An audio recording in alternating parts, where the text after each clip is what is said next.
이 사람이 분신 자살을 시도한 적도 있고 일본 대사를 콘크리트 테러를 한 적이 있습니다. 근데 이런 사람이 어떻게 미국 대사에 있는데 우리나라 경찰이 경호를 잘못한 거 아닙니까? 안전을. 예, 그렇습니다. 지금 경찰의 경호가 부족했던 것 아니냐 이런 지적이 많이 예. 나왔는데요. 김 씨가 정말 아무런 제지 없이 행사장에 들어갔고요. 이 헤드 테이블 근처에서 흉기를 휘두를 때까지 아무런 검색도 받지 않은 것으로 나타났습니다. 그래서 경찰의 이 경호 경비에 굉장히 많은 문제가 있는 거 아니냐. 지금 영상이 예. 나오는 것은 과거 일본 대사를 테러하려던 그렇죠. 예, 그 상황입니다. 테러를 하고 있습니다. 예, 2010 그러니까 저런 년이었죠. 테러를 저지른 사람인데 예. 저 사람을 콘크리트 벽돌을 던지고 있거든요. 흉기를 지금. 예, 그렇습니다. 예, 저런 사람을 제가 볼 때는 저기 어떻게 리퍼트 대사가 부임한 이후로 굉장히 이제 한국에 그 소프트 얘기를 잘했어요. 그리고 굉장히 네. 친숙하게 행동을 했고, 그다음에 이제 요즘 글로벌한 차원에서 모든 나라의 대사가 활동하는 게 뭐냐면 엄중한 경호나 이런 괴리보다는 그 시민들이나 국민한테 많이 다가가는 걸 많이 합니다. 그래서 리퍼트 대사가 자주 했고 그랬기 때문에 그동안 이런 일이 이제 물론 이제 예상을 했어야 됩니다만 예, 예기치 못했던 지금 일이라서 속보에 보니까 경호를 하고 이러지는 않았을 것 같아요. 예. 리퍼트 대사가 병원에 들어갈 때도 나는 괜찮다, I'm okay. 굉장히 의연하게 대처를 했나 봅니다. 예, 그렇습니다.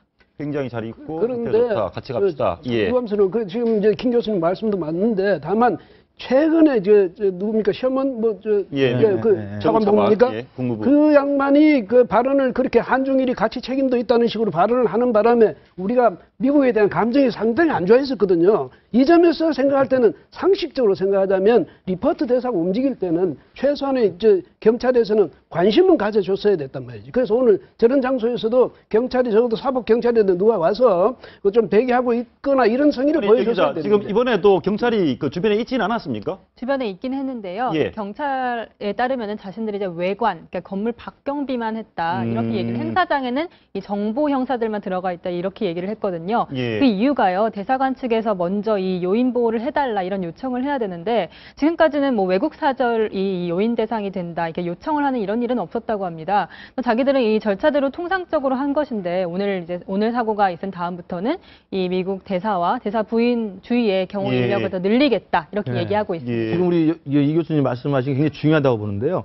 엊그제 그 셔먼 정무차관이 그런 역사 인식에 대한 우리 국민을 좀 화나게 하는 일본 그런 발언을 예. 해서 만약에 그런 일이 보도가 된 직후에 지금 이런 테러가 나타났기 때문에 행여라도 미국 정부나 좀 미국 국민들이나 우리 국민 일각에서 이게 또 반미 감정이 한국에 지금 막 확산되는 게 아니냐라고 또 반미 감정에 의한 어떤 테러라고 보는 건 좀 그렇게 안 했으면 좋겠고요. 예. 그 사람 개인의 돌출적이고 돌발적인 좀 기행 행동이라고 보고요.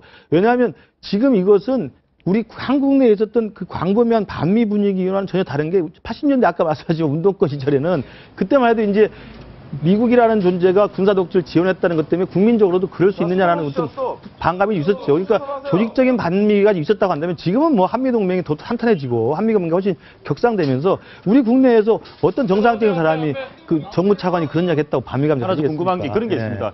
지금까지도 미국 대사가 세계 각국에서 테러를 많이 당했습니다. 그렇죠. 주로 중동 지역이었죠. 예. 그렇습니다. 이 해외 주재 미국 대사가 이렇게 공무 수행 중에 사망한 사례가 무려 6차례나 아, 사망한 사건도 있었습니까? 예, 그렇습니다.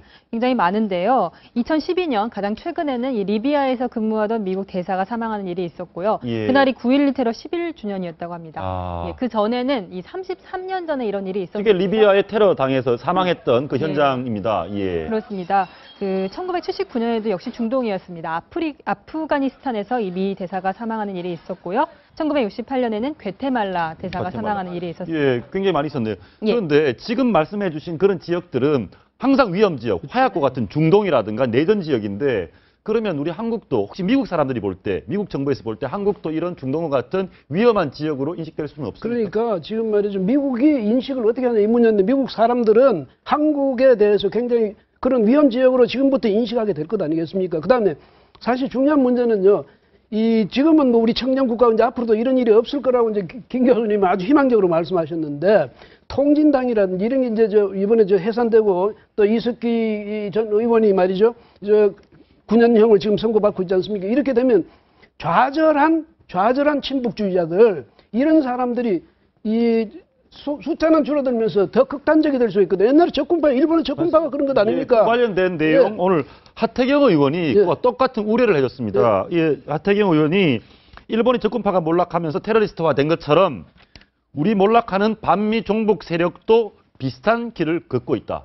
극단적인 선택을 할 수가 있거든요. 그래서 아까 그 점에 대해서는 도 나오는 예. 게 중동에 쌓여서 미국이 테러 확대되는 것처럼 한국에서 반미 세력들이 테러 확대될 수 있다. 이런 그게- 우려를 했고 예. 이 다음 내용이 있는데요. 이 내용이 나오네요. 일본의 적군파가 몰락하면서 테러리스트 된 것처럼 반미 종북 세력 지금 좀 몰락하고 있습니까? 몰락하고 있죠. 몰락하고 있다. 제가 볼 때는요. 저런 우려를 우리가 뭐 경계를 늦추지 않아야 되고요. 그러니까 예. 일본도 사실은 60년대, 70년대 얼마나 시끄럽게 이 좌파들이 그 득세하면서 그 많은 사회를 혼란시켰고 사회적 비용을 지불했지 않습니까? 그게 이제 마지막 남은 자폐적이고 더 강화된 자기 생각을 가진 사람이 적군파라는 조직으로 갔었는데 물론 그런 식으로 가는 걸 좌파도 막아야 돼요. 저는 좌우를 다 이해해야 된다고 봅니다. 우파에도 그런 위험한 생각과 돌출적 행동과 기한한 사람을 해놓은 사람들이 있어요. 그 사람들도 저는 우리가 사회적으로 굉장히 격려하거나 좀 교정을 해야 한다고 보고요. 그러나 그런 적군파의 마지막 계획적 조직적 테러 뭐 비행기를 납치하고 막 이랬지 않습니까? 그런 것과는 김미정 씨는 또 다르다는 거죠. 조금 다르다. 저 사람은 제가 볼 때 그 정신적으로 또는 그 신체적으로 그다음에 사회적으로 문제가 있었던 자폐형 인간이기 때문에 아. 그런 측면에서 봐야 된다는 생각입니다.